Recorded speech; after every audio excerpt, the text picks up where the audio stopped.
Buenas a todos, soy Diego, profesor de matemáticas en el Laboratorio de Curiosidades, y en este vídeo voy a responder 10 preguntas que me hicisteis durante la conferencia o que me han llegado más tarde, así que espero que lo disfrutéis. ¿Quién creó el símbolo del infinito? Pues fijaros, el símbolo del infinito se llama lemniscata. Es una palabra que viene del griego y que significa lazo. Fijaros, el símbolo del infinito, el 8 tumbado, es como si fuera un lazo. Este símbolo lo introdujo un señor matemático que se llamaba John Wallis en 1655, es decir, hace más de 300 años.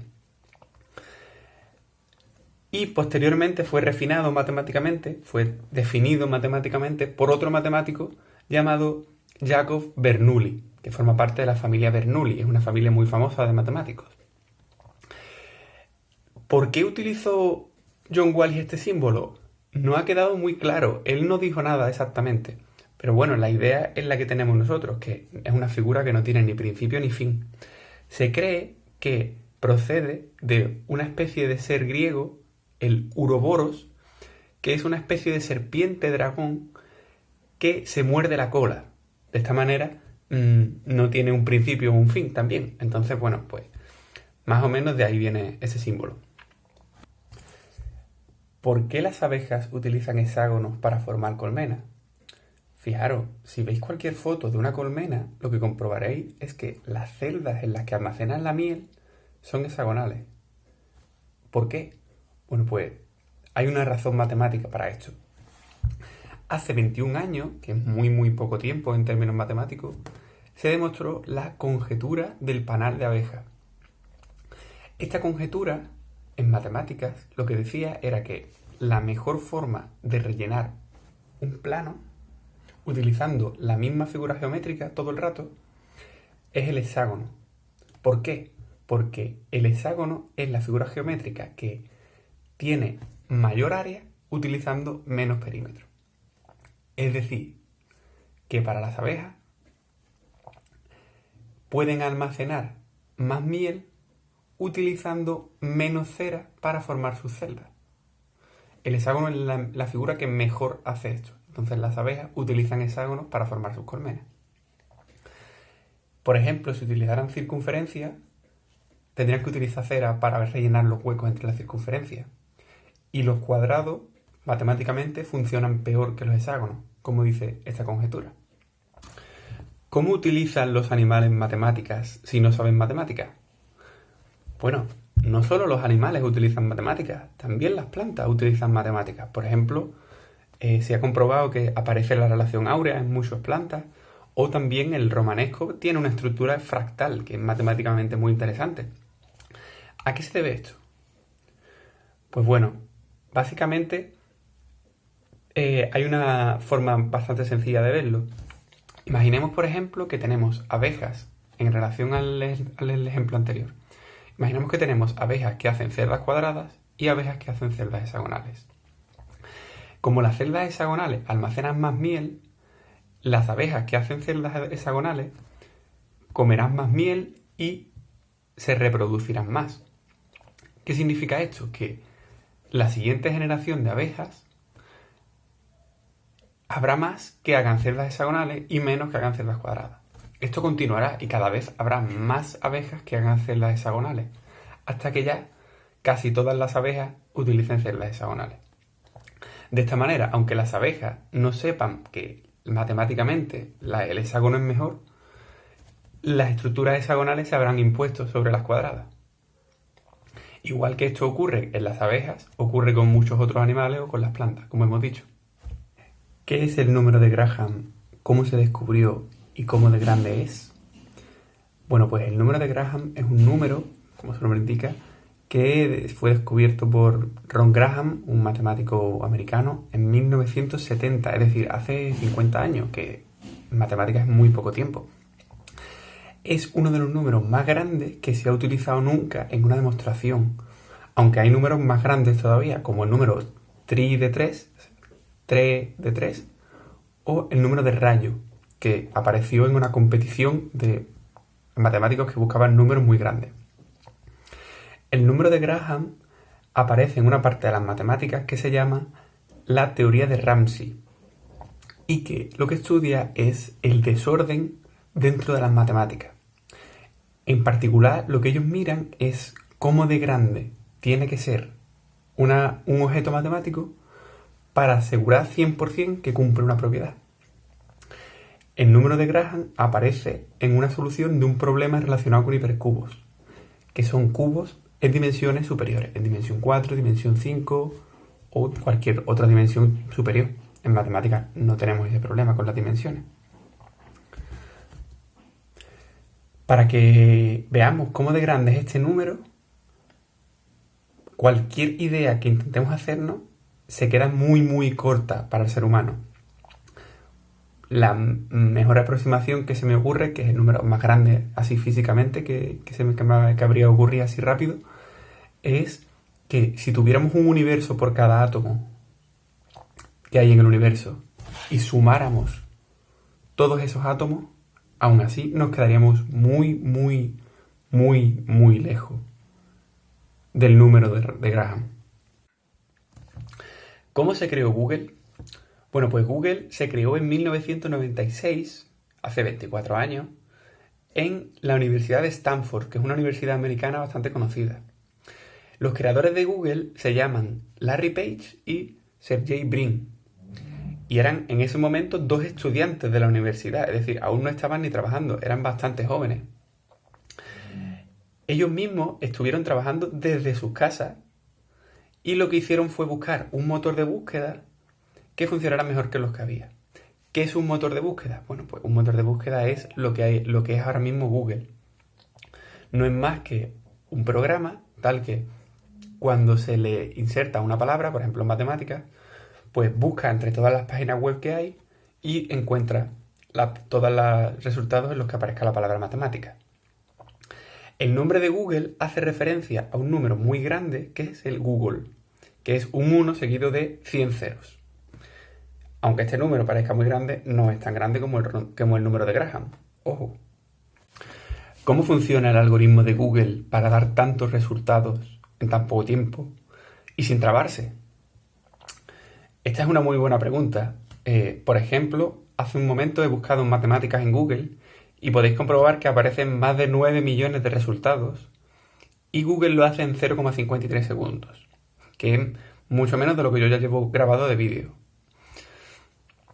En ese sentido, ¿cómo hace Google esto? Pues bueno, para empezar, el algoritmo que utiliza Google para encontrar estos resultados no es un único algoritmo, sino que son muchos. Esta familia de algoritmos se llama PageRank y el funcionamiento es la idea que tuvieron los creadores de Google para que esta funcionara tan bien. Y de hecho, aunque se ha modificado con los años, la idea sigue siendo la misma. Lo que hace Google es asignarle una importancia, un valor de importancia a cada página web. Y para hacerlo, lo que mira es qué otras páginas indexan con ella. Vamos a poner un ejemplo de esto. Imaginemos que yo tengo mi página web y pongo un enlace a Wikipedia. Entonces, como yo estoy citando a Wikipedia, Wikipedia adquirirá más importancia. Y entonces, pues Google dirá, oye, pues Wikipedia es importante, vamos a subirle puntos. Entonces Wikipedia aparecerá de los primeros. Esto Google lo hace con todas las páginas web de la red. Y claro, como hay tantísimas páginas web y tantísimas posibles búsquedas, esto no es fácil. Matemáticamente, para hacer esto, lo que se necesita es resolver un sistema de ecuaciones, es decir, muchas ecuaciones juntas entre ellas, increíblemente grande. Entonces, los ordenadores que tenemos no son capaces de resolver esos sistemas de ecuaciones exactamente, pero sí son capaces de utilizar otros métodos que se llaman métodos probabilísticos, por ejemplo, para, aunque no estemos 100% seguros de que la importancia de cada página web es esa, podemos estar 99% seguros. Entonces, no son exactos, pero lo son casi. Entonces, Google utiliza esta idea para utilizar métodos que son más eficientes que permitan encontrar todos los resultados. ¿Qué es el último teorema de Fermat? Bueno, el último teorema de Fermat es un problema matemático que ha estado más de 300 años sin resolver. Lo propuso Pierre de Fermat, por eso lleva su nombre, en 1637 y no se ha resuelto hasta 1995, es decir, ha estado más de 300 años sin resolverse. Cuando Fermat encontró el problema, dejó escrito en su libro que había encontrado una demostración muy bonita del problema, pero que no le cabía en el margen, entonces no la ponía. Sin embargo, dado que se ha costado tanto resolver el problema, se cree que Fermat no conocía la solución o vio que realmente era muy muy complicado, entonces dijo, yo voy a hacer como que lo sé resolver. Pero eso no ha quedado claro. Lo que dice el último teorema de Fermat es que no existen números enteros positivos, como 2, 3, 5, 4, 7, tales que cuando sumamos dos de ellos elevados al cubo, obtenemos el tercero elevado al cubo. En términos matemáticos, no existen números x y z, números enteros positivos, tales que x al cubo más y al cubo es igual a z al cubo. Igual que podemos utilizar esto con el cubo, lo podemos hacer a la cuarta, lo podemos hacer a la quinta y con cualquier otra potencia. Y se ha demostrado que con ninguno de estos se puede. Sin embargo, si ponemos en vez del cubo al cuadrado, lo que encontramos es algo parecido al teorema de Pitágoras. X cuadrado más y cuadrado igual a z cuadrado. Es decir, la suma de los cuadrados de los catetos es el cuadrado de la hipotenusa. Son teoremas que parecen enunciados iguales, parecidos, pero son muy distintos. ¿Por qué se llaman raíces cuadradas?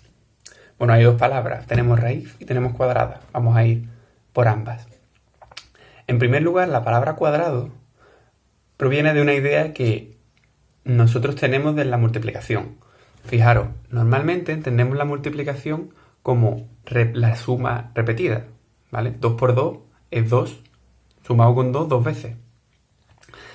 Sin embargo, también podemos interpretar la multiplicación como el cálculo del área de un rectángulo, porque sabemos que el área de un rectángulo de lados A y B es A por B.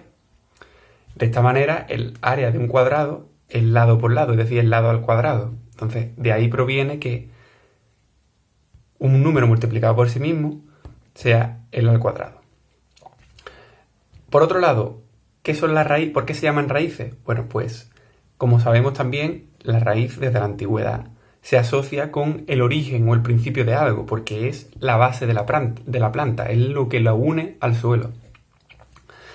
En matemáticas, esa idea de origen también se tiene. ¿En qué sentido? Pues bueno, una raíz cuadrada de un número es otro número tal que cuando lo multiplicamos por sí mismo obtenemos el primero. De esta manera es como el número original tal que cuando lo multiplicamos por sí mismo obtenemos lo que estamos buscando. En ese sentido, como es el número original, digamos, pues es la raíz cuadrada. En general, cualquier solución de una ecuación algebraica normalmente, es decir, que aparezcan suma, multiplicación, resta, división, se llama una raíz de la ecuación. ¿Qué es la hipótesis de Poincaré? Bueno, la hipótesis de Poincaré es uno de los 7 problemas del milenio. Los problemas del milenio son 7 problemas matemáticos muy complicados y se ofrece $1.000.000 a quien resuelva alguno de ellos. Por lo tanto, hay bastantes matemáticos trabajando en ellos ahora mismo. La hipótesis de Poincaré es el único de estos problemas que ha sido resuelto. Fue resuelto por un matemático llamado Grigori Perelman en 2003, hace muy poco tiempo. La hipótesis de Poincaré forma parte de una parte de las matemáticas que se llama la topología y que lo que estudia son las deformaciones. Por ejemplo, en topología, si yo tengo esta comilla, yo la puedo deformar tanto como yo quiera, sin romperla, siempre sin romperla. Y de esta manera, topológicamente, esta figura geométrica es igual a una circunferencia, porque puedo deformar una en la otra.